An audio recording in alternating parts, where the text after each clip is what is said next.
अच्छा भाई, अस्सलाम वालेकुम। वालेकुम सलाम। आप बोलेंगे क्या वापस सलाम? तो भाई ये वीडियो के लिए सलाम था ना, ठीक है।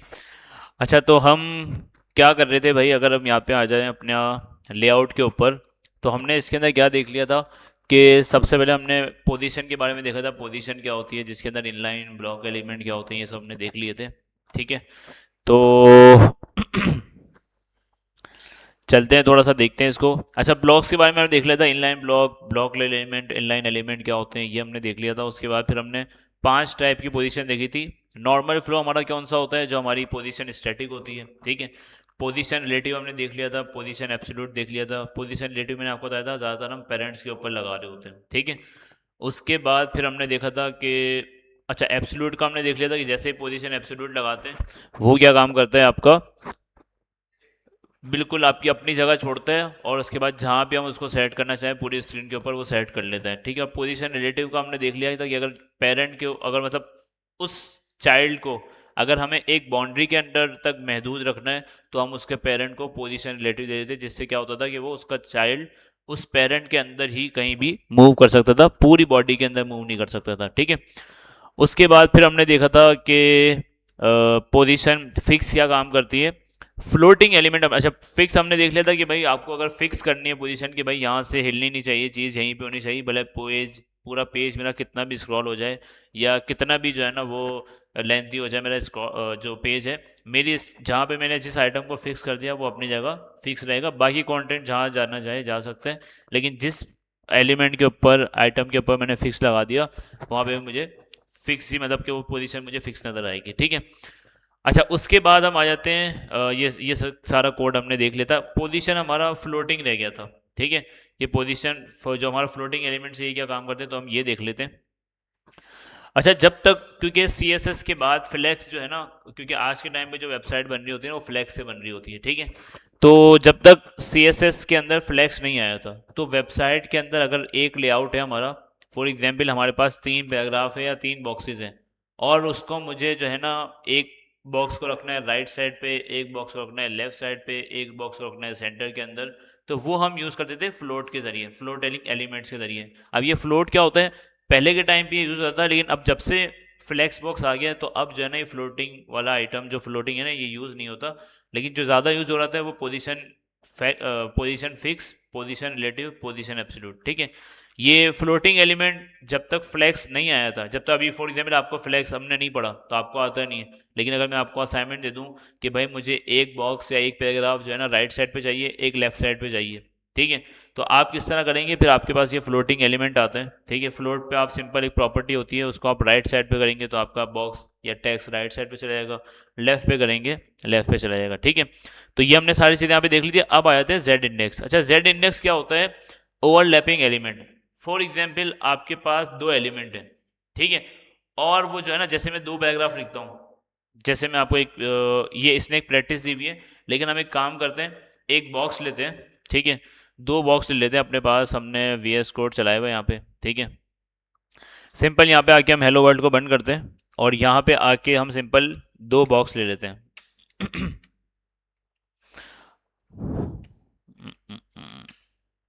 ठीक है, 2 बॉक्स ले लेता हूँ, और यहाँ पे मैं सिंपल, ये कौन सी क्लास है भाई? ये नया एट्रीब्यूट आया है, ठीक है। क्लास का एट्रीब्यूट देते हैं इसको बॉक्स 1, और इसको कर देते हैं बॉक्स 2, ठीक है।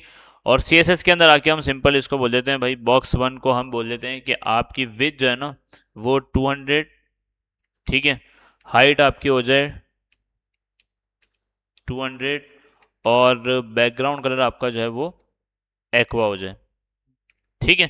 सेम इसी तरह से बैक बॉक्स 2 को भी दे देते हैं, ठीक है, और बॉक्स 2 को हम सिंपल यहाँ पे करते हैं बॉक्स 2, और इसका कलर हम कर देते हैं रेड, ठीक है, रेड हो गया। अब अगर हम इसको चला के देखें, सिंपल हमने इतनी सारी चीज़ें खोली हुई हैं भाई, बुक, ठीक है, इसको हम हटा देते हैं, ठीक है, ये हटा देते हैं हम, और लास्ट हमारा ये भी हटा देते हैं, ठीक है। तो हमने क्या कर लिया भाई, इसको भी हम हटा देते हैं भाई।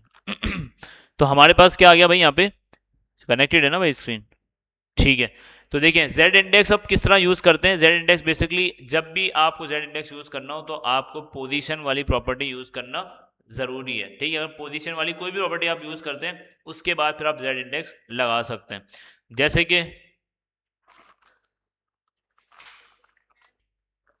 अच्छा, तो हम कहाँ थे, हम देख रहे थे जेड इंडेक्स। अब जेड इंडेक्स हम क्या करते हैं, फॉर एग्जांपल मैं अपनी एक जैसे बॉक्स हम देख लेते हैं हमारा आउटपुट क्या आ रहा है। हमने सिंपल इसको चला के देखा, हमें दो बॉक्सेस आ रहे हैं, ठीक है। अब मैं चाहता हूँ कि भाई सबसे पहले जो रेड बॉक्स है ना उसको मैं देता हूँ पोजीशन एब्सोल्यूट, ठीक है।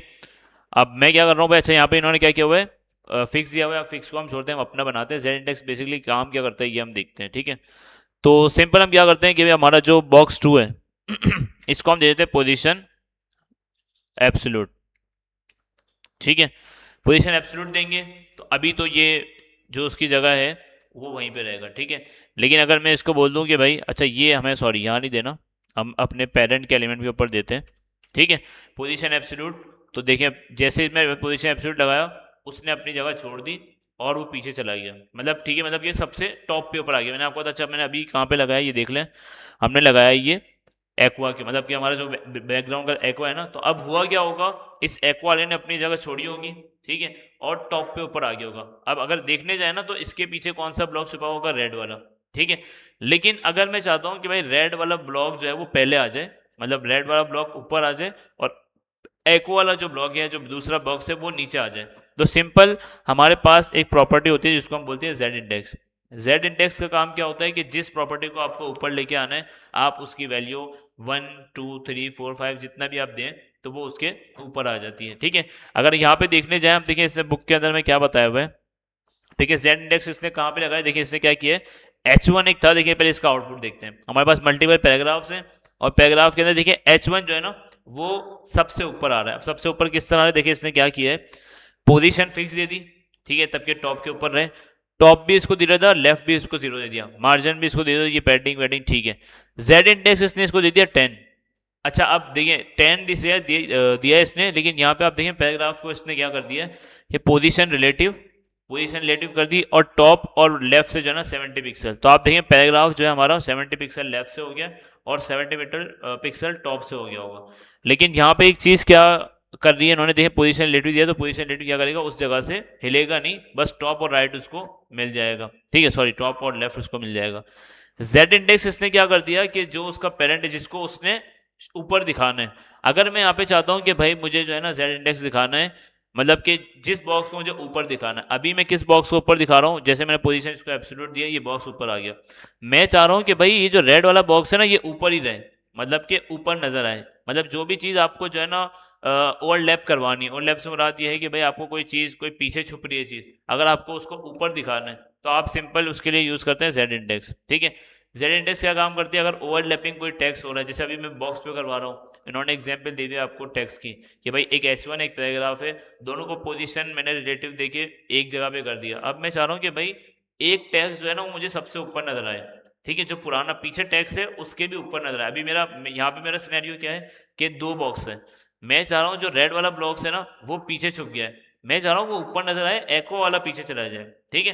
तो उसके लिए हम क्या करते हैं, जेड इंडेक्स लगाते हैं, और जेड इंडेक्स फिलहाल इसकी वैल्यू जो है ना वो जितनी भी आप देना चाहें, जितनी से मुराद ये कि भाई आप मैक्सिमम जो इसकी वैल्यू दे सकते हैं ना, वैसे बुक के अंदर इसने लिखा हुआ होगा यहाँ पे, देखिए 10 भी लोग दे रहे होते हैं, वन वन से आप स्टार्ट कर सकते हैं, 0 1 2 3 4 5, और मैक्सिमम जो वैल्यू है ना ये जा रही होती है, मैक्सिमम जो जा रही होती है ना 9 9, मतलब क्या है 10,000 से पहले पहले आता है हमारा 4 दफ़ा 9 जो आता है ना, 999 और एक और 9, ठीक है, 4 9, मतलब कि मैं अगर इसकी वैल्यू यहाँ तक जो है ना दे सकता हूँ, ठीक है, इतनी वैल्यू हम इसकी दे सकते हैं, ठीक है। अच्छा ये भी हम कब देते हैं, होता ये है कि भाई फॉर एग्जांपल जैसे कि जो है ना दो तीन डेवलपर जो है ना एक वेबसाइट के ऊपर काम कर रहे हैं, ठीक है, अब एक डेवलपर काम कर रहे हैं, वो क्या कर रहा है भाई, उसने एक टेक्स्ट को जो है ना जेड इंडेक्स 1 दे दिया, ठीक है। अब हुआ ये कि वो डेवलपर जो है ना काफ़ी टाइम उसने कंपनी के अंदर काम किया, जिसे मेरे साथ तो ये बहुत दफ़ा हुआ है, ठीक है।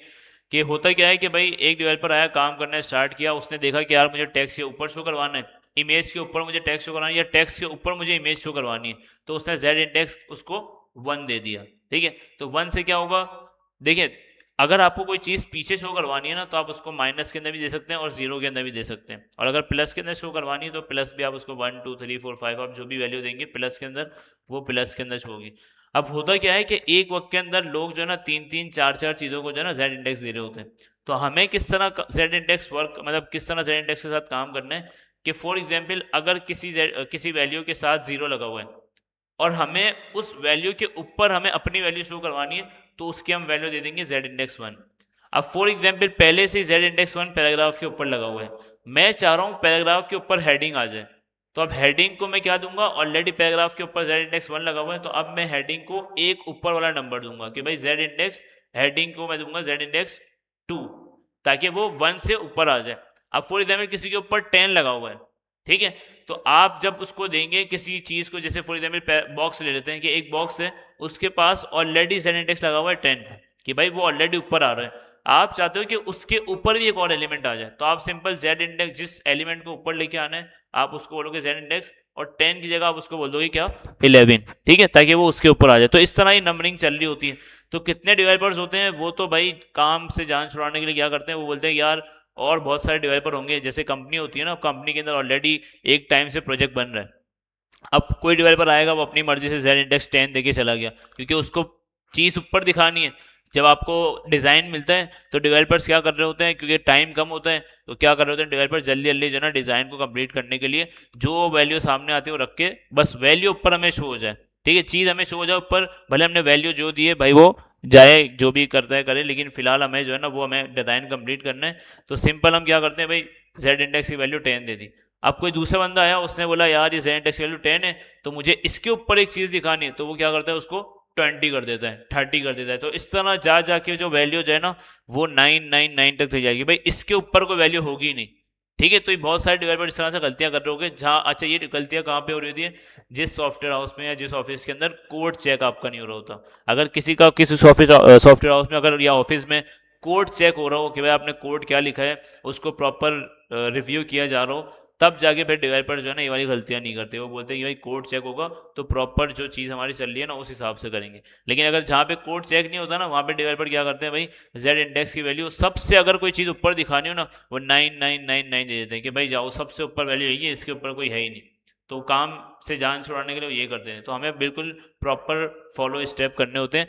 देखिए अभी मैंने जेड इंडेक्स, मैंने इसको क्योंकि अभी कहीं भी नहीं लगा हुआ, तो मैं जेड इंडेक्स इसको दे रहा हूँ कि भाई मुझे ये वाला बॉक्स जो है ना ऊपर चाहिए, रेड वाला अभी छुप गया है, मैं चाह रहा हूँ ऊपर आना चाहिए, मैंने जेड इंडेक्स इसको क्या बोल दिया, 1। देखते हैं भाई यहाँ के, ठीक है, नहीं आया। क्यों नहीं आया भाई, क्योंकि जब भी आप जेड इंडेक्स की प्रॉपर्टी यूज करेंगे, उसके साथ आपको पोजीशन की कोई भी प्रॉपर्टी यूज करनी पड़ेगी, ठीक है। अब वो एब्सोल्यूट कर लें, वो रिलेटिव कर लें, वो फिक्स कर लें, वो स्टैटिक कर लें। तो मैंने अभी देखिए जेड इंडेक्स मैंने कहाँ पे लगाया है, यहाँ पे। ये देखिए इसने भी क्या किया हुआ है कि देखिए पोजीशन की एक प्रॉपर्टी लगाई हुई है, अब उसने फिक्स लगाई हुई है, हम यहाँ पे एब्सोल्यूट भी लगा सकते हैं, रिलेटिव भी लगा सकते हैं, कोई भी लगा सकते हैं, ठीक है। तो फिलहाल मैं एक काम करता हूँ कि यहाँ पे तो ऑलरेडी हमने एब्सोल्यूट लगाई हुई है, मैं चाह रहा हूँ कि ये वाली प्रॉपर्टी, मतलब ये वाली जो जेड इंडेक्स है ना, ये भी ऊपर आ जाए। तो ये कैसे आएगी, इसको मैं बोलता हूँ भाई पोजीशन रिलेटिव कर देते हैं, ठीक है, आ गई ऊपर, ठीक है। अब ये कैसे ऊपर आई, देखिए जेड इंडेक्स की प्रॉपर्टी आपकी काम ही तब करती है जब आपकी उसके साथ पोजीशन आपने दी हुई हो। आप पोजीशन के अंदर आप कुछ भी दे दें, रिलेटिव दे दें, एब्सोल्यूट दे दें, कुछ भी दे दें, लेकिन आपकी काम तब करेगी जब आपकी जेड इंडेक्स जब आपने लगाई हुई है। अगर आपने अलग से ओनली जेड इंडेक्स लगा दिया, आपने बोला भाई प्रॉपर्टी नहीं चल रही, तो क्यों नहीं चल रही, क्योंकि जेड इंडेक्स चलेगी तब जब आपने उसी एलिमेंट को पोजीशन दी हुई होगी, ठीक है, कि भाई आपकी कौन सी पोजीशन है, कहाँ पे आपको जाना है, ठीक है। तो मैंने उसको पोजीशन रिलेटिव दी। पोजीशन रिलेटिव क्या काम करती है, वैसे ज़्यादातर मैंने आपको बताया पेरेंट के ऊपर लगती है, लेकिन पोजीशन रिलेटिव आप जहाँ पे लगाते हैं ना, इसकी मैं आपको थोड़ी सी इसकी डिस्क्रिप्शन यहाँ पे बता देता हूँ, जो इसने हमें बताई हुई हमें पोजीशन रिलेटिव की। ये रहे, ठीक है। Relative position move an element in relation to where it would you have in normal flow. Normal मतलब पोजीशन रिलेटिव आपका सिंपल ये काम करेगी, एक तो मैंने आपको बता दिया पेरेंट के ऊपर वर्क करती है, ज़्यादातर लोग पेरेंट के ऊपर ज़्यादातर लगाते हैं ये, ताकि चाइल्ड के एलिमेंट को उस पेरेंट की बाउंड्री के अंदर रोक सकें।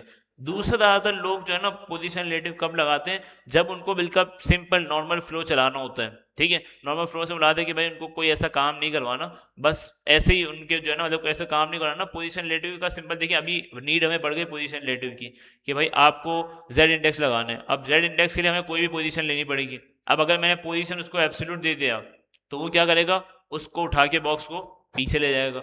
लेकिन मैं चाहता हूँ उस बॉक्स को मुझे पीछे लेके नहीं जाना, मेरा बॉक्स वहीं रहे, पोजीशन मुझे ऐसी लगानी है जो जो है ना नॉर्मल फ्लो की तरह वर्क करे। तो यहाँ पे हम स्टैटिक भी लगा सकते थे, यहाँ पे हमने रिलेटिव भी लगा सकते थे। रिलेटिव और स्टैटिक हमारी सेम सेम काम कर रही थी कि भाई नॉर्मल फ्लो जिस तरह हमारा चल रहा होता है वैसे चल रही होती है, ठीक है। लेकिन जहाँ पे हमें नीड होती है पोजीशन की, तो हम वहाँ पे हम जो है ना रिलेटिव यूज कर लेते हैं, ठीक है। तो रिलेटिव दो काम करती है, एक तो नॉर्मल फ्लो जिस तरह हमारा चल रहा था वैसे चलती है, दूसरा अगर हम कहीं उसके चाइल्ड के ऊपर एब्सोल्यूट यूज कर रहे हैं, कोई पेरेंट है, ठीक है, उसके चाइल्ड के ऊपर कहीं एब्सोल्यूट यूज हो रहा है, तो फिर उस एब्सोल्यूट की बाउंड्री को रोकने के लिए हम फिर पोजीशन उसके पेरेंट को दे देते हैं। तो इस तरह से दो काम कर रहे होते हैं आपकी पोजीशन रिलेटिव, ठीक है। तो अभी हमने देखे पोजीशन एब्सोल्यूट भी हम यहाँ लगा सकते थे, लेकिन मसला क्या होता कि ये वाला बॉक्स भी जो है ना अपनी जगह छोड़ता और ये बाहर आ जाता। तो हमने इसको पोजीशन रिलेटिव क्यों लगाया, ताकि भाई जो इसका नॉर्मल फ्लो चल रहा है ना वो चलता रहे। लेकिन जेड इंडेक्स हमने देख लिया कि वो क्या काम करता है कि अगर किसी चीज को हमें ऊपर दिखाना हो तो वो हम किस तरह दिखा सकते हैं, जेड इंडेक्स के थ्रू। अच्छा, अगर अब मुझे एको वाला साइन, मतलब एको वाला बॉक्स रेड के ऊपर दिखाना है, तो अब मैं क्या करूंगा, यहाँ पे आके सिंपल इसको दूंगा जेड इंडेक्स, क्योंकि ऑलरेडी 1 लगा हुआ है तो वो वर्क नहीं करेगा। तो मैं बोला भाई 2, तो अब देखते हैं ये हमारा काम करता है या नहीं करता भाई, ठीक है, आ गया। अब इस तरह से 2 ऑलरेडी लगा हुआ है, अगर मैं उसको भी 2 दूंगा ना तो फिर वो बोलेगा भाई ऑलरेडी ये दोनों लड़ेंगे आपस में, भाई कौन सा यूज करूं मैं, सीएसएस बोलेगी भाई ये वाला यूज करूं ये वाला, तो आपने ऊपर एक और मतलब एक नंबर और बढ़ा देना है, ठीक है। तो इस तरह से आपको अगर पीछे लेके जाना है किसी चीज, देखें ओवरलैपिंग जो यही होती है ना, ऊपर लेके आना है तो प्लस के नंबर देंगे, पीछे लेके जाना है तो माइनस के नंबर दे देंगे, ठीक है। तो यहाँ पे इसने थोड़ा बहुत बताया हुआ भी होगा आपको, थ्योरो पे इसकी इंग्लिश भी देख लिया करेंगे, अगर जब बुक खोलने मतलब प्रैक्टिस करने बैठे ना तो यहाँ पे देख लिया करेंगे, देखिए क्या बता रही है, ठीक है। when you use relative, fixed और absolute position, box can overlap, it boxes do overlap। अच्छा, कोई भी आपके बॉक्सेस बता रहा है कि ओवरलैप हो रहे हो, तो आप इस तरह से अगर चाहते हैं कि यार पहला मेरा ये बॉक्स शो, मतलब टॉप के ऊपर मेरा ये बॉक्स हो सबसे पहले, तो आप इस तरह से जेड इंडेक्स लगा के ओवरलैपिंग अगर आपके पास हो रही हो, तो जो आपको टॉप के ऊपर बॉक्स शो करवाना है या टेक्स्ट शो करवाना है उसके ऊपर आप जेड इंडेक्स की प्रॉपर्टी लगा सकते हैं, ठीक है। यहाँ पे देखिए बता भी रहा है कि Z index and the higher number of the closest element in the front, मतलब ये बता रहा है कि भाई अगर आपने एक नंबर ऐड कर दिया, ऑलरेडी वो किसी के ऊपर नंबर लगा हुआ है, तो आप फिर दूसरा नंबर ऐड करेंगे और उससे बड़ा नंबर ऐड करेंगे ताकि वो उसके ऊपर आ जाए, ठीक है। तो बेसिकली ओवरलैपिंग इस तरह चल रही होती है कि एक टेक्स्ट के ऊपर एक और टेक्स्ट शो करवाना है तो आप इस तरह इसको शो करवा सकते हैं, ठीक है, कि भाई जेड इंडेक्स दे दें, जेड इंडेक्स क्या करेगा उसके ऊपर शो हो जाएगा, ठीक है। ठीक है, ये हमारा जेड इंडेक्स हो गया स्टेटिंग कॉन्टेक्स्ट, ठीक है। अच्छा, फ्लोट अब आ गया हमारा, जेड इंडेक्स छोटा सा था। फ्लोटिंग एलिमेंट क्या है कि मैंने आपको बता दिया कि भाई अगर आज सीएसएस की बुक से पहले, सॉरी सीएसएस की पहले तो फ्लैक्स नहीं होता था जब तक बुक बनी थी, तो उस वक्त जब भी हमें किसी लेआउट को हमें लेफ्ट पे राइट पे करना होता था तो हम सिंपल फ्लोटिंग के जरिए यूज करते थे, ठीक है। तो फ्लोट सिंपल हम एक काम करते हैं, यहाँ पे दो बॉक्स बनाते हैं, ठीक है, और एक को हम राइट में रखते हैं, एक को देखें अब इसने कंटेंट बनाया हुआ है क्या, कि जैसे इसको चाहिए था कि यार इस तरह से जो है ना इसको ये कोटेशन जो है उसकी वो उसको साइड पे रखनी है, ठीक है। तो उसने क्या कर दिया, उसको पोजीशन दे दी कि भाई राइट, देखें, और उसकी विड्थ दे दी उसको, ठीक है। तो इसने देखिए राइट पे क्या कर दिया, फ्लोट राइट हो गया, उस एलिमेंट को उसने राइट पे कर दिया। ब्लॉक कोड देखें, ब्लॉक कोड उसको देना था पहले, हो सकता है इसके पास यहाँ पे लेफ्ट साइड पे आ रहा हो, इसने सिंपल उसको फ्लोट राइट दिया, वो राइट पे चला गया। तो हम ये भी कर सकते हैं, चलें एक काम करते हैं, हम जो है ना अपना इन्हीं बॉक्स को यूज़ कर लेते हैं, और इन बॉक्स की यूज़ की जो है ना इनको सिंपल जेड इंडेक्स, चलें इसको कॉपी कर लेते हैं कोड आपको, ताकि गिटहब के ऊपर मिल भी जाए, ठीक है। और यहाँ पे सिंपल जेड इंडेक्स पोजीशन हम हटा देते हैं, और सिंपल मैं इसको बोलता हूँ भाई अभी देखिए मेरे पास कहाँ पे आ रहे हैं भाई, ये दोनों लेफ्ट साइड के ऊपर आ रहे हैं। तो मैं एक काम करता हूँ, मैं इसको बोलता हूँ भाई आपकी जो फ्लोट है ना वो अभी बाय डिफॉल्ट इसका लेफ्ट होता है, मैं चाह रहा हूँ कि आप राइट के ऊपर चले जाओ। देखते हैं भाई कौन सा मैंने राइट पे किया था, एक्वा वाला किया था, तो देखिए एक्वा वाला क्या भाई राइट पे आ गया। तो जैसे ही उसने राइट उसकी जगह ली, इसने फौरन उसकी जगह ले ली और वो लेफ्ट के ऊपर आ गया, ठीक है। जैसे उसने अपनी जगह छोड़ी, ये क्या किया उसने, वो राइट पे किया, और ये उसकी दूसरी जगह, मतलब जो उसने जैसे ही जगह छोड़ी वो उसकी जगह पे आ गया, ठीक है, लेफ्ट के ऊपर। तो इस तरह से देखिए अगर फॉर एग्जाम्पल दो पैराग्राफ है, जैसे मैं चाहता हूँ कि मेरे पास जो है ना फॉर एग्जाम्पल इस बॉक्स के अंदर हम एक काम करते हैं, पैराग्राफ रखवा लेते हैं दो, ठीक है। इस पैराग्राफ के अंदर हम सिंपल इस बॉक्स की डेफिनेशन लिख देते हैं, ठीक है, और यहाँ पे हम इसको एक और पैराग्राफ रखवा देते हैं, ठीक है। अब दो पैराग्राफ मेरे पास यहाँ पे हो तो गए, ठीक है। लेकिन अब देखिए मैं क्या करता हूँ, यहाँ पे सिंपल थोड़ी बहुत पैडिंग भी ऐड कर देते हैं भाई, इसको पैडिंग 10 पिक्सल, ठीक है। और ये वाली पैडिंग हम बोल देते हैं भाई, आप भी जो है ना पैडिंग ले लो 10 पिक्सल। अच्छा, चारों तरफ से 10 पिक्सल ले लेगा, ये तो हमें पता है अगर एक दफ़ा हम देते हैं। ठीक है। अब मैं अगर चाहता हूँ कि भाई मेरा एक पैराग्राफ, थोड़ा सा और जूम करते हैं, मैं चाहता हूँ, अच्छा ये बॉक्स के अंदर है, तो अगर आपको लगता है कि बॉक्स के अंदर है तो इसको हटाओ भाई, बॉक्स के अंदर नहीं चाहिए। मैं चाह रहा हूँ कि भाई अगर आपको क्योंकि ऐसा लग रहा है ना बॉक्स चाहिए, मैंने हटा दिया। अब आप चाहते हैं कि भाई मेरे पास 3 पैराग्राफ है, ठीक है, मैं चाहता हूँ एक टॉप पे आ जाए, एक बॉटम पे आ जाए, एक सेंटर में आ जाए। तो इस तरह से आप कर सकते हैं। जैसे अभी बाय डिफॉल्ट जो है ना, पहला वाला दूसरा वाला दोनों लेफ्ट पे आ रहे हैं। मैं चाहता हूँ कि भाई दोनों जो है ना, एक पहला वाला जो है वो आ जाए भाई राइट पे, और दूसरा वाला आ जाए लेफ्ट के ऊपर। या कोई भी आप कहीं भी भेजना चाहते हैं, आपका लेआउट सेट करना है अपने, तो आप फ्लोटिंग के जरिए कर सकते हैं। मैं एक काम करता हूँ, इसके साथ जो है ना 1 और 2 भी ऐड कर देता हूँ। यहाँ पे मैं ऐड करता हूँ 2, और यहाँ पे मैं ऐड कर देते हैं 1। तो मैं एक काम करता हूँ, जो 2 वाला है ना हमारा, 2 वाले को हम कैसे पकड़ेंगे, यहाँ पे हम क्लास दे देते हैं इसको 2 की, ठीक है।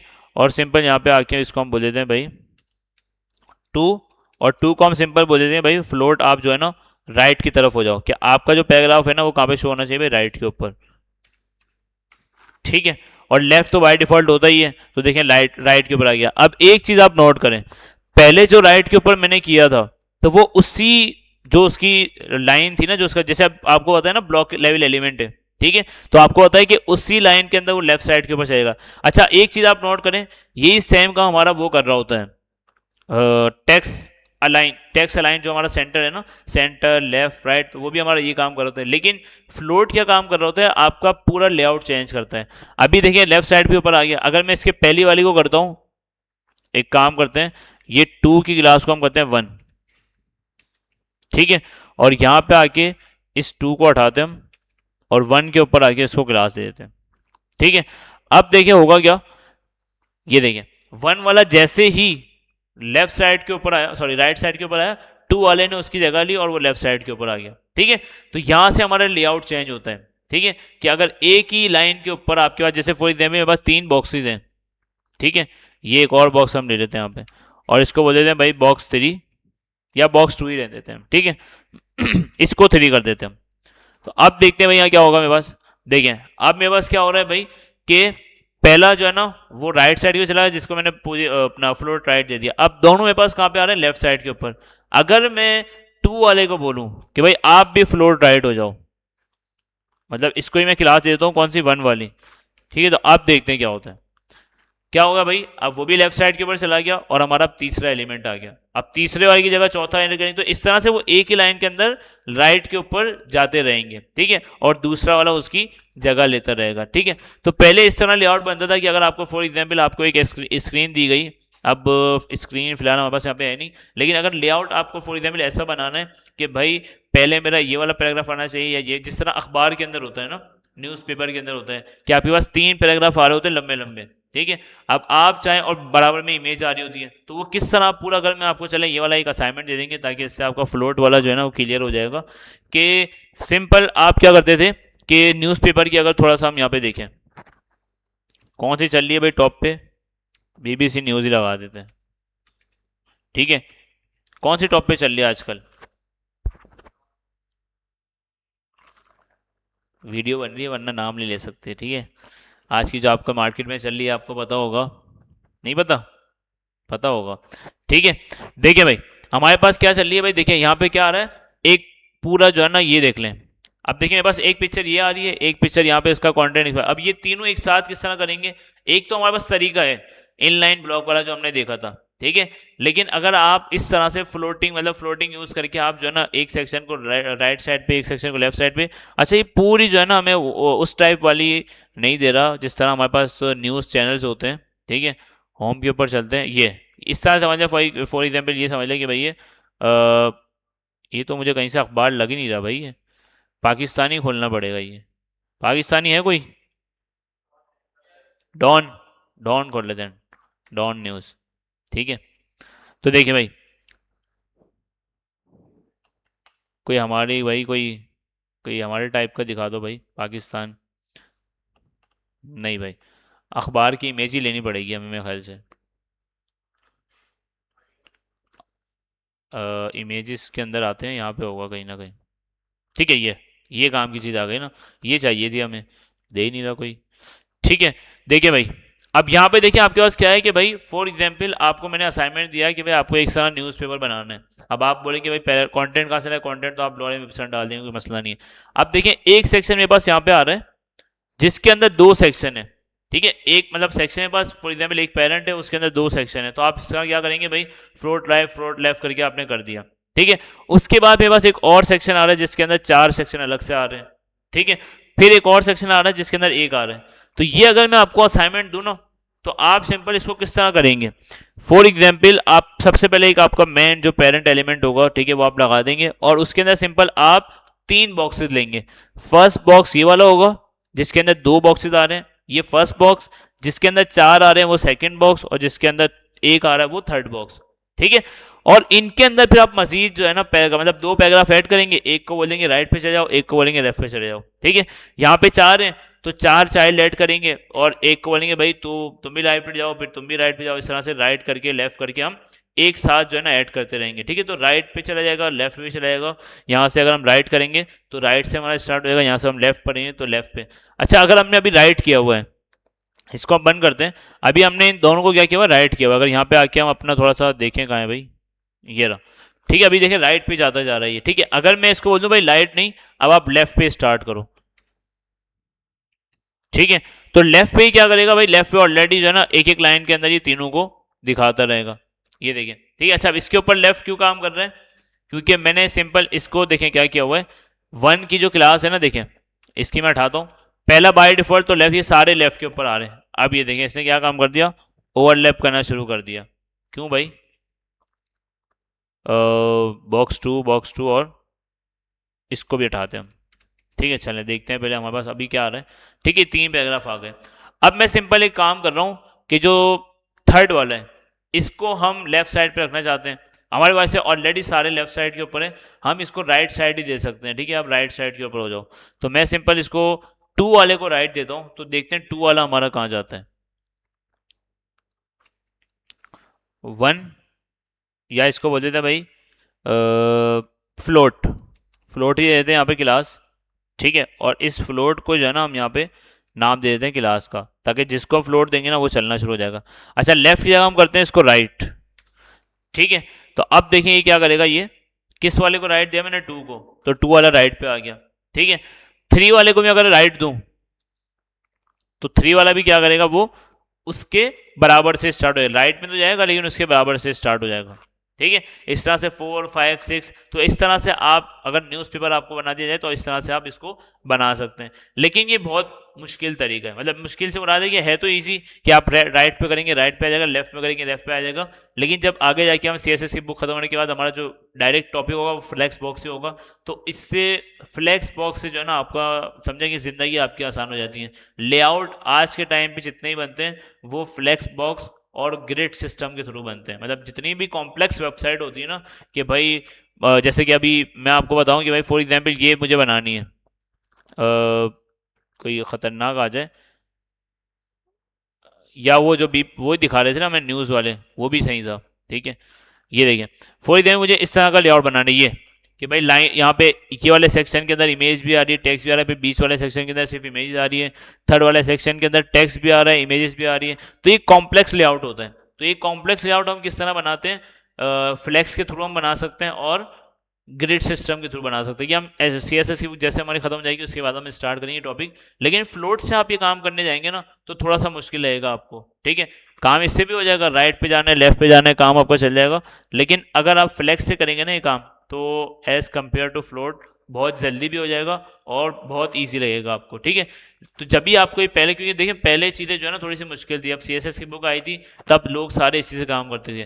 तो जैसे ही फ्लैक्स बॉक्स इंट्रोड्यूस हुआ सब ने ये मुश्किल काम छोड़ा, क्योंकि फ्लैक्स बॉक्स उससे ईजी था तो लोगों ने इसको छोड़ा। और आज के टाइम पे अब जो वेबसाइट बनती है वो फ्लैक्स बॉक्स और ग्रिड सिस्टम को यूज़ करते हुए बनती है, ठीक है।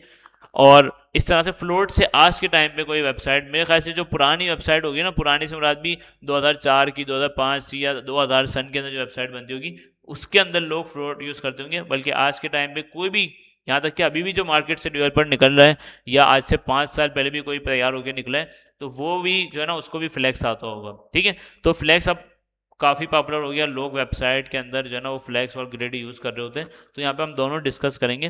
ठीक है, फिलहाल हमें फ्लोट राइट, फ्लोट लेफ्ट, अच्छा फ्लोट बोथ भी होता है, एक बोथ भी होता है। ठीक है, बोथ का काम क्या, देखें ये इसने हमें बता दिया कि भाई अगर आप फ्लोट लेफ्ट करेंगे तो लेफ्ट के ऊपर आ जाएगा, लेफ्ट के ऊपर आपको चाहिए लेफ्ट के ऊपर आ जाएगा। अच्छा, जितना आप लेफ्ट करते जाएंगे उसके साथ ऐड होता जाएगा। राइट करेंगे तो पहले पहला वाला आ जाएगा, उसके बाद दूसरा राइट करेंगे तो उसी के साथ दूसरा ऐड आ जाएगा, फिर तीसरा। इस तरह से जितनी स्पेस होगी ना वो ऐड करता रहेगा।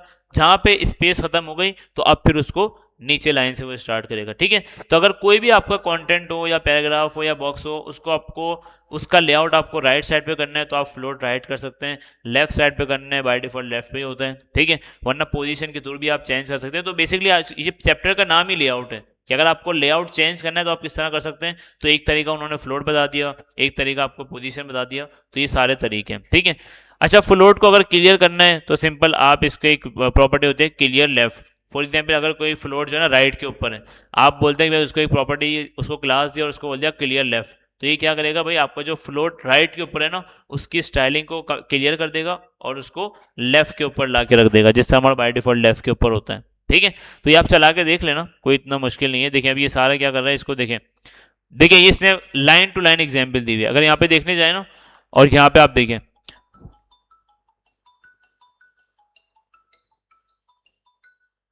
ठीक है, तो यहाँ पे देखें इसने किस तरह हमें एग्जाम्पल दी है। देखें एक चीज यहाँ पे आप, अच्छा दोनों इन्होंने सेम सेम ही उठाए हुए। ठीक है, ये देखिए, अच्छा ये इसने क्या किया हुआ है, देखिए यहाँ पे अगर ये बताया, ये बता रहा है कि इसने क्या किया हुआ है, फ्लोट लेफ्ट किया हुआ है। फ्लोट लेफ्ट का मतलब क्या है कि भाई सारी चीजें जो है ना लेफ्ट से स्टार्ट हो रही हैं। पहला ये होगा, उसके बाद इसने फ्लोट लेफ्ट दिया तो दूसरे पे आ गया, फिर यहाँ से तीसरे पे, फिर चौथे, पांचवे और छठे के ऊपर आ गया। लेकिन यहाँ पे आप नीचे देखिए ना, तो नीचे देखिए इसने क्या किया हुआ है, फ्लोट लेफ्ट ही किया हुआ है, लेकिन नीचे आके उसने क्लियर की क्लास दी और उसको बोला भाई सारे क्लियर हो जाओ। तो सारे जो है ना, अगर उसके ऊपर कोई राइट की स्टाइलिंग लगी हुई थी तो वो भी लेफ्ट के ऊपर आ जाएगा, मतलब जहां भी उसको रखना चाहिए वो। फॉर एग्जाम्पल सारे एलिमेंट उसने लेफ्ट के ऊपर रखे हुए हैं और क्लियर के अंदर आके वो बोलता है कि भाई आप लेफ्ट के ऊपर, मतलब जो भी उसके ऊपर स्टाइलिंग रखी है। जैसे कि हम ये कर लेते हैं कि भाई दो हमारे पास पैराग्राफ है और दोनों पैराग्राफ उसने राइट किए हुए हैं।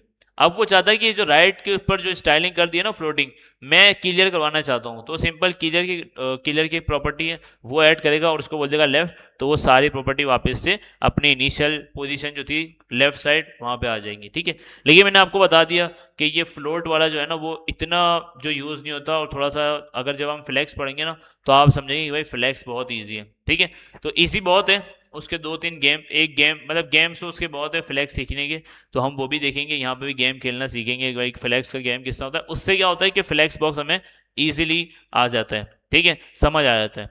तो फ्लोटिंग मैंने आपको बता दिया इतना यूज़ होता नहीं है। मैंने भी अगर देखा जाए ना तो मेरे ख्याल से आज तक मैंने इसको किसी प्रोजेक्ट के अंदर यूज़ नहीं किया। हाँ, एक प्रोजेक्ट था हमारी पहली कंपनी के अंदर जो 2007 का बना हुआ था। ठीक है, और वो बना हुआ भी जावा के ऊपर था, जावा स्क्रिप्ट के ऊपर नहीं, जावा के ऊपर बना हुआ था। तो उसके अंदर मैंने कोड के अंदर कुछ काम वाम मुझे करना था, तो उसके अंदर मैंने देखा था कि हाँ भाई फ्लोटिंग यूज़ हुई हुई है, क्योंकि उस वक्त जो डेवलपर थे ना वो फ्लोट, कोई भी लेआउट बनाने के लिए वो फ्लोटिंग और फ्लोट एलिमेंट यूज़ करते थे। ठीक है, फ्लोट लेफ्ट, तो उस वक्त इस तरह था। तो उस प्रोजेक्ट के अंदर देखा था, वरना आज तक जितनी भी कंपनीज में काम करने गया हूँ वहाँ पे सब जगह फ्लैक्स बॉक्स यूज़ होता है लेआउट को सेट करने के लिए। ठीक है, लेकिन ये एक चीज़ थी तो आपको बता दी। देखिए बता रहा है parent of floating element problem की क्या प्रॉब्लम होती है पेरेंट के ऊपर अगर हम जब फ्लोटिंग अप्लाई करते हैं। ठीक है, तो ये सारी थ्योरी है, ये आप देख लेना अगर पढ़ने बैठो तो। इसका सोल्यूशन भी इन्होंने बताया हुआ है कि भाई इसका क्या सोल्यूशन है, आप इसको एक बॉर्डर दे दें और बॉर्डर के अंदर सबको, मतलब एक पेरेंट के अंदर पैक कर दें सारे एलिमेंट को, ताकि वो उस हिसाब से ही चलते रहें। ठीक है, तो फिलहाल आपने प्रैक्टिस कर लेनी इसकी, लेकिन मैं आपको बता दिया कि आज के टाइम पे फ्लोट जो है ना वो इतना यूज़ नहीं होता, ज़्यादा जो यूज़ होता है वो होता है हमारा फ्लैक्स बॉक्स। लेकिन आप प्रैक्टिस कर लेंगे, मैं इसका आपको एक असाइनमेंट दूंगा तो आपको आइडिया हो जाएगा। ठीक है, 3-4 इस तरह से अखबार टाइप या कोई न्यूज़पेपर टाइप आपको असाइनमेंट दे देंगे, ताकि उससे आपको फ्लोट का आइडिया हो जाए। ठीक है, अच्छा देखिए अगर इस टाइप का आपको लेआउट बनाना है तो आप सिंपल बना सकते हैं। देखिए इसने क्या किया हुआ है कि बाय डिफॉल्ट तो सारा कंटेंट राइट पे ही होता है, सॉरी लेफ्ट के ऊपर होता है।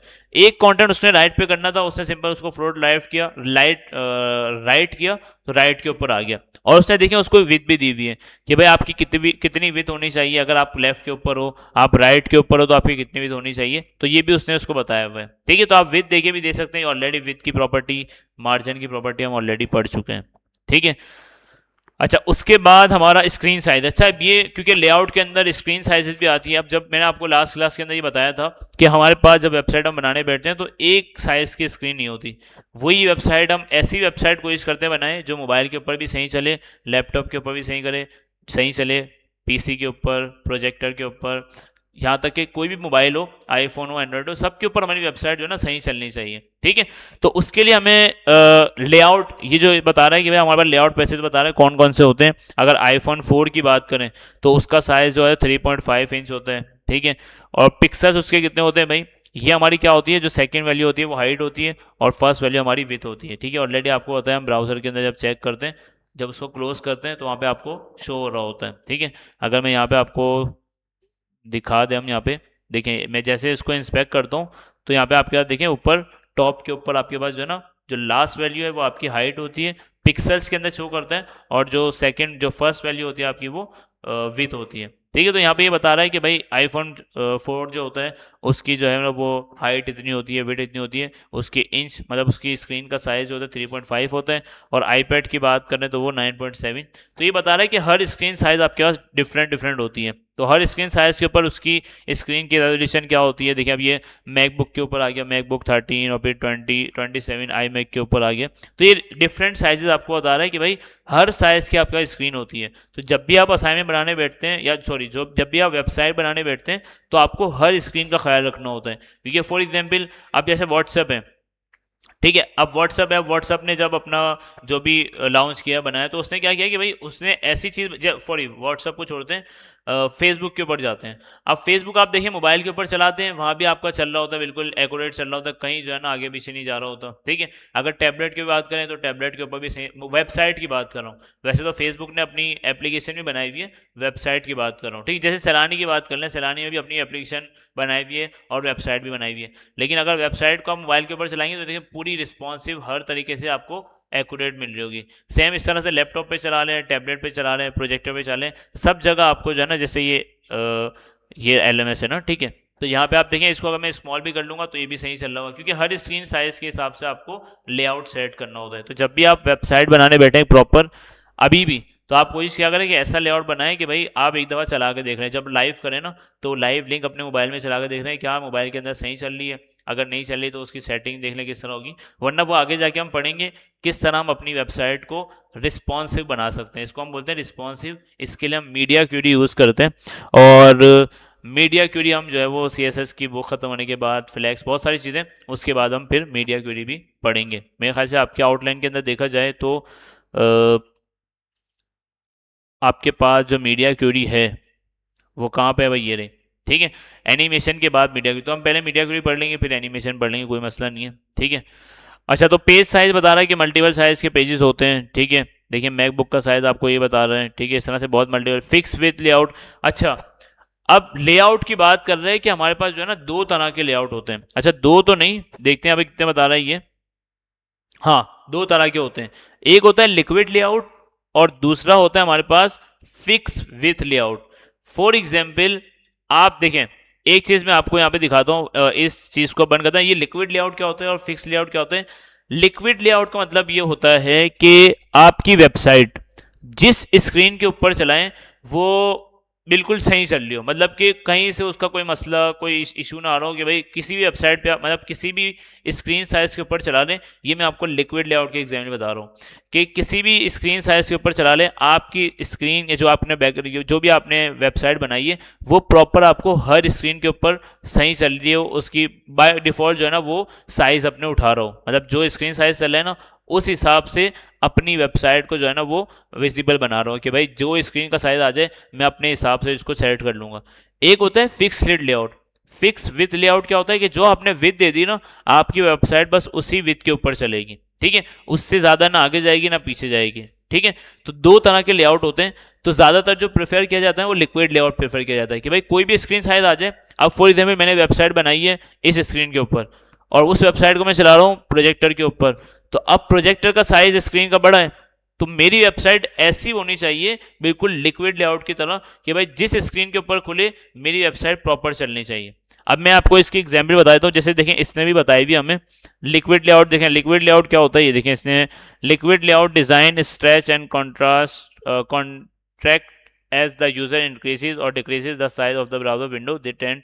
अच्छा, ये वही वाली बात बता रहा है कि भाई स्क्रीन यूजर की साइज, यूजर की स्क्रीन छोटी हो या बड़ी हो, आपका लिक्विड लेआउट क्या होता है कि हर स्क्रीन के अंदर खुद ही मैनेज हो जाता है। ठीक है, छोटी साइज स्क्रीन की होगी वो छोटी साइज के अंदर भी सही चलेगा, और जितनी बड़ी स्क्रीन होगी प्रोजेक्टर भी होगा तो उसके अंदर भी आपका साइज वो सही चल रहा होगा। अच्छा, लेकिन फिक्स विथ लेआउट क्या होता है कि आपने जो विथ दे दी है ना, वही जो है ना, अब आपने फॉर एग्जाम्पल आपने कंप्यूटर के अंदर वेबसाइट बनाई और उसकी विथ दे दिया आपने 100 पिक्सल, तो अब वो आप प्रोजेक्टर के अंदर खोलेंगे ना, तो प्रोजेक्टर के अंदर जो आपने 100 पिक्सल दिया ना वो उतनी ही रहेगी, तो बाकी सारी जगह जो है ना आपको खाली नजर आएगी। कंप्यूटर के अंदर तो आपने बिल्कुल सही बना दी, लेकिन अब अगर मोबाइल के अंदर जाए ना उसको लेके, तो मोबाइल के अंदर क्या आ जाएगा, स्क्रॉल आ जाएगा। क्यों? क्योंकि आपने उसकी विथ बिल्कुल जो है ना परफेक्ट, मतलब बिल्कुल एक्यूरेट जो फिक्स है ना वो रखी हुई है 800 पिक्सल। तो अब होगा क्या कि ये आपका लिक्विड लेआउट नहीं कहलाएगा, ये आपका कौन सा कहलाएगा, फिक्स विद लेआउट। तो ज्यादातर जो प्रेफर किया जाता है ना वो किया जाता है लिक्विड लेआउट, कि आपकी किसी भी स्क्रीन के ऊपर साइज खुल जाए। ये बेसिकली लेआउट के अंदर आपका ये चीज़ बताया, क्योंकि लेआउट के अंदर ये चीज़ें आती हैं, तो इसलिए बताया जा रहा है कि भाई आपका लेआउट जो है ना हर स्क्रीन के साइज से बिल्कुल आपकी वेबसाइट हर स्क्रीन के ऊपर सही से चलनी चाहिए होती है। अच्छा, मैं आपको इसकी एग्जाम्पल बता देता हूँ। जैसे कि मैं सारे कोड को करता हूँ बंद, और सिंपल मैं आपको बैकग्राउंड कलर से आपको इसका समझा देता हूँ मैं। देखिए H1 में H1 को हटाते हैं हम, सिंपल जो है ना एक डिव ही ले लेते हैं, और डिव को हम क्लास फॉर में कुछ भी नहीं दे रहे। ठीक है, यहाँ पे आते हैं, इन सबको हम कर देते हैं बंद, और डिव को मैं सिंपल यहाँ पे टारगेट करके एक चीज बता रहा हूँ यहाँ पे उसको। ठीक है, वो क्या है, मैं सिंपल डिव को बोल दिया भाई बैकग्राउंड कलर। ठीक है, अच्छा बैकग्राउंड कलर आपका हो जाए, अच्छा ऐसे तो नजर आएगा नहीं, तो यहाँ पे हमें H1 ही देना पड़ेगा। ठीक है, और H1 को हम बोल देते हैं कि आप फिलहाल हेलो वर्ल्ड ही कर देते हैं इसको। ठीक है, और यहाँ पे आके हम H1 को टारगेट कर लेते हैं, और H1 का बैकग्राउंड हम, अच्छा अटैचमेंट आ गई है, बैकग्राउंड कलर, और इसका कर देते हैं ऑरेंज। ठीक है, देखते हैं भाई। ठीक है, अब देखिए ये मेरा लेआउट ऐसा है, इसको हम लिक्विड लेआउट बोलते हैं। हमने इसको कोई भी नहीं दी, अब मैं किसी स्क्रीन के ऊपर इसको ले जाऊं, देखिए अभी मेरी फुल स्क्रीन के ऊपर है, आपको भी यहाँ पे फुल स्क्रीन बिल्कुल प्रॉपर, कहीं से आपकी स्क्रीन कट नहीं रही, सब बिल्कुल सही नजर आ रही है। अब मैं इसका स्क्रीन साइज देखिए आहिस्ता ऐसा कर रहा हूँ छोटा, जिस स्क्रीन पे लेके जा रहा हूँ मेरा लेआउट बिल्कुल देखें सही जाए, इस तरह से सिर्फ मैं S1 लगाए हुआ है, आपकी पूरी वेबसाइट इस तरह चलनी चाहिए। मैं आपको इसका डेमो भी करा देता हूँ अभी, देखिए ठीक है बिल्कुल सही चल रहा है। आप किसी भी स्क्रीन के ऊपर ले जाएं, ये देखें खुद ब खुद जो है ना क्या कर रहा है ये। अब देखें छोटी से छोटी स्क्रीन, आपको वैसे इतनी छोटी स्क्रीन होती नहीं है, मेरे ख्याल से नोकिया का मोबाइल होगा ना उसके अंदर इतनी छोटी स्क्रीन होगी, लेकिन नोकिया मोबाइल के अंदर मेरे ख्याल से नहीं चलेगी आपकी वेबसाइट। ठीक है, तो ये देखिए कि बिल्कुल छोटी स्क्रीन भी कर देंगे ना तो आपका लेआउट ऐसा लेआउट है कि हर स्क्रीन के ऊपर खुद ही मैनेज कर लेगा, इसको हम बोलते हैं लिक्विड लेआउट। ठीक है, लेकिन अब अगर मैं यहाँ पे इसको दे दूं जहां पे मैंने फिक्स विड्थ दे दी कि भाई आपकी विड्थ जो है ना वो 700 पिक्सल होनी चाहिए, तो अब ये क्या करेगा, देखें अब जितनी बड़ी स्क्रीन आएगी ना, अब आप देखें जितनी बड़ी स्क्रीन आती रहेगी आपकी साइज मतलब जो आपकी बाकी जगह बचेगी ना वो खाली नजर आएगी आपको। ठीक है, तो ये इसको मतलब इसने अपनी वेबसाइट को बिल्कुल फिक्स कर दिया कि भाई इससे बाहर ना इससे अंदर जानी चाहिए। अगर इससे अंदर जाएगी तो देखिए क्या होगा, स्क्रॉल आ जाएगा। ठीक है, आपकी वेबसाइट के अंदर। तो जब भी आप किसी वेबसाइट के अंदर, जब भी आप मोबाइल के ऊपर कोई वेबसाइट चला रहे हो और वहां पे आप स्क्रॉल आ जाए ना, तो आप समझ जाइएगा कि इसने फिक्स विथ लेआउट रखा हुआ है कि भाई इसी स्क्रीन के ऊपर मेरी वेबसाइट चलेगी। ठीक है, लेकिन अगर आप चाहते हैं कि भाई लिक्विड लेआउट यूज करें जहाँ पे जो भी स्क्रीन हो मेरी वेबसाइट जो है ना प्रॉपर चले, तो ज्यादातर लोग क्या यूज करते हैं, लिक्विड लेआउट यूज करते हैं। ठीक है, तो हम भी, अच्छा मैं इसकी लाइव एग्जांपल आपको बता रहा था, हो सकता है डॉन न्यूज़ वालों ने जो है ना लिक्विड लेआउट यूज़ किया हो, बल्कि एक हमारी, हाँ डॉन न्यूज़ वालों का देख लेते हैं। चले भाई डॉन न्यूज़ वालों का देख लेते हैं। यहाँ पे देखें जिस स्क्रीन पे जा रहा हूँ मेरी स्क्रीन, देखें स्क्रीन इन्होंने बिल्कुल, हाँ इन्होंने जो है ना प्रॉपर जो है ना काम किया हुआ है। और देखें जिस स्क्रीन पे जा रहा हूँ अभी, देखिए मैं टैबलेट स्क्रीन पे आ गया, मेरा लेआउट बिल्कुल सही बात कर रहा है, कहीं जो मुझे ना स्क्रॉल विस्क्रॉल नजर नहीं आ रहा। तो इन्होंने अपनी वेबसाइट जो है ना देखिए रिस्पॉन्सिव बनाई हुई है, ये देखें देख रहे प्रॉपर कहीं स्क्रॉल नहीं आ रहा। तो मैं जिस स्क्रीन के साइज के ऊपर लेके जा रहा हूँ देखिए मेरी वेबसाइट जो है ना वो बिल्कुल प्रॉपर चल रही है। अब देखिए मोबाइल के अंदर चलाएंगे ना आपको इस तरह नजर आएगी, और टैबलेट के ऊपर चलाएंगे आपको इस तरह नजर आएगी।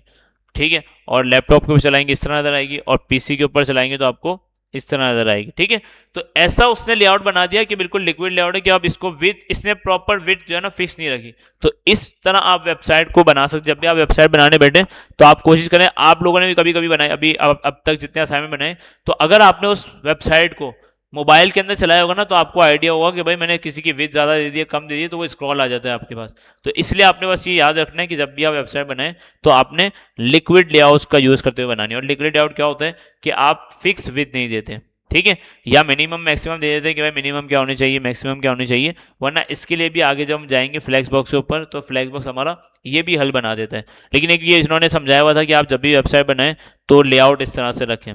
ठीक है, लिक्विड लेआउट की इन्होंने एग्जांपल दे दिया आपको, ये आप चला के कोड देख लेना, मैंने आपको प्रॉपर डिटेल में समझा दिया। ठीक है, और ग्रिड लेआउट, अच्छा ये ग्रिड लेआउट, लिक्विड लेआउट, ये ग्रिड लेआउट क्या होता है, ये मैंने आपको ग्रिड बता दिया कि बुक जब खत्म होगी ना तो हम प्रॉपर इसको ग्रिड वाला सिस्टम पढ़ेंगे। ग्रिड क्या होता है बेसिकली, हम थोड़ा सा यहाँ पे समझ लेते हैं ग्रिड क्या होता है।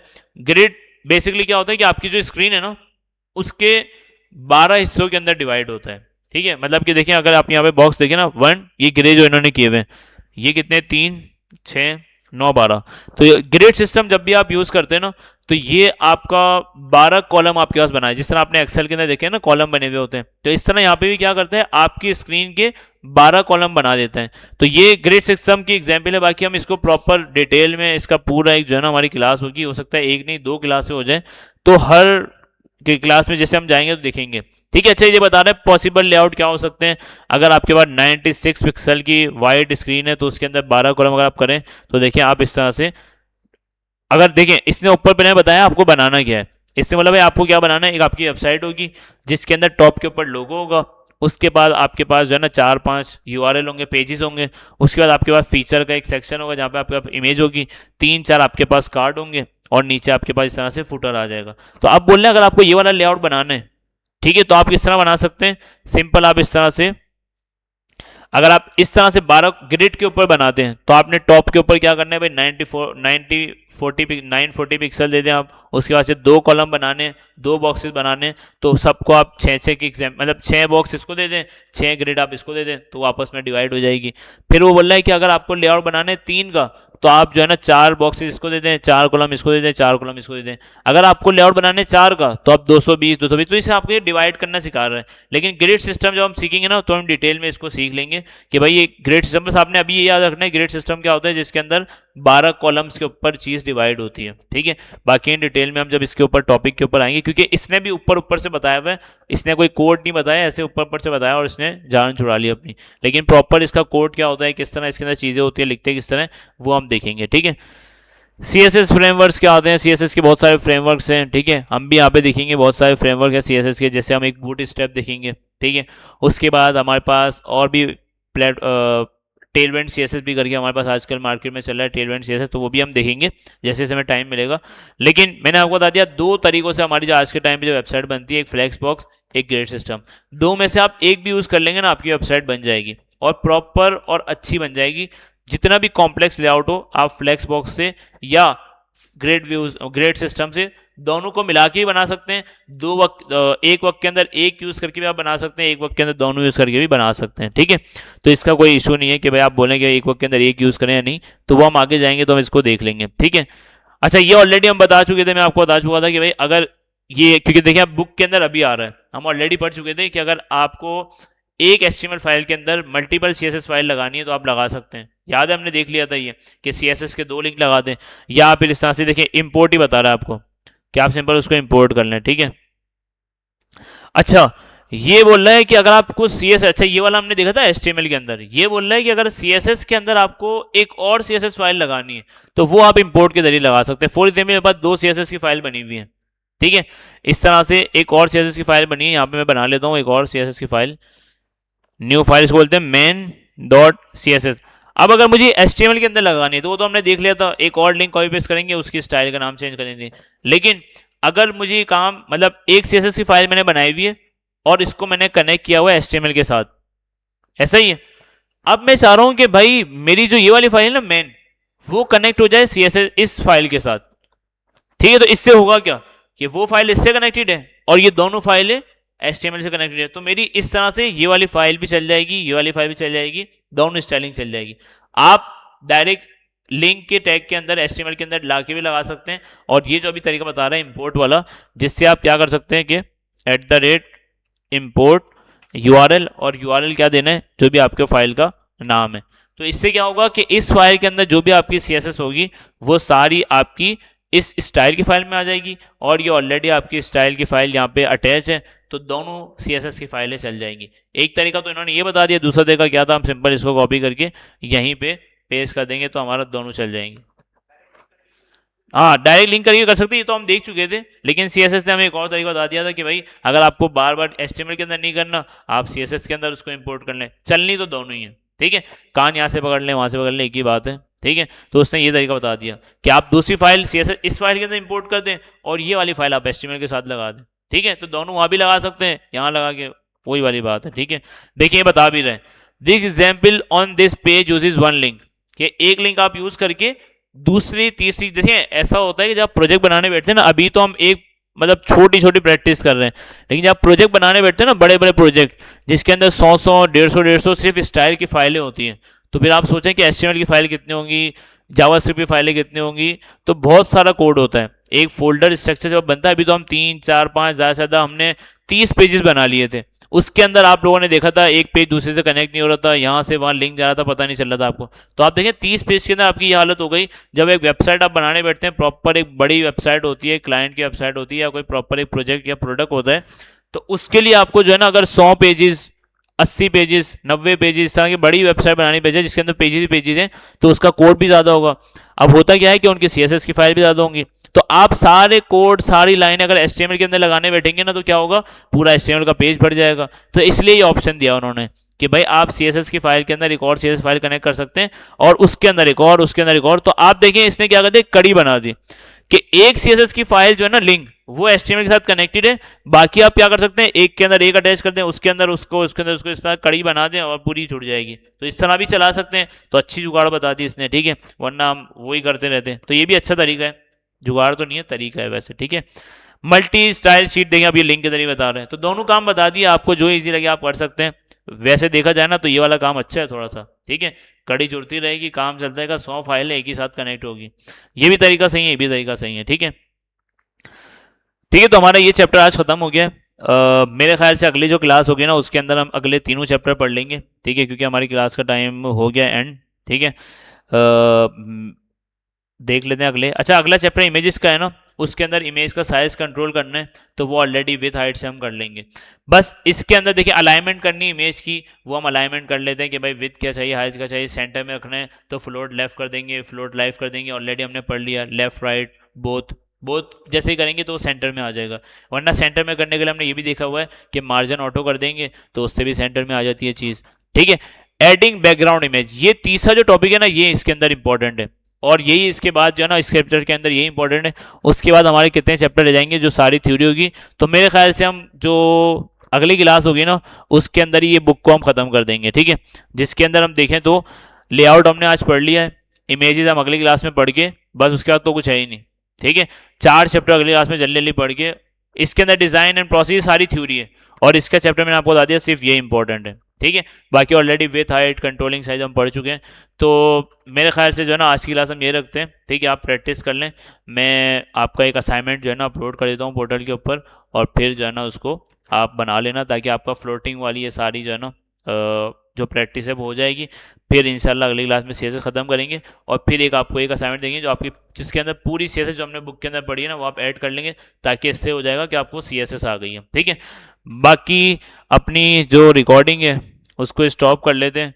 माशाल्लाह 53 मिनट की रिकॉर्डिंग हो गई है, पहली क्लास है हमारी, तो इस रिकॉर्डिंग जो है ना स्टॉप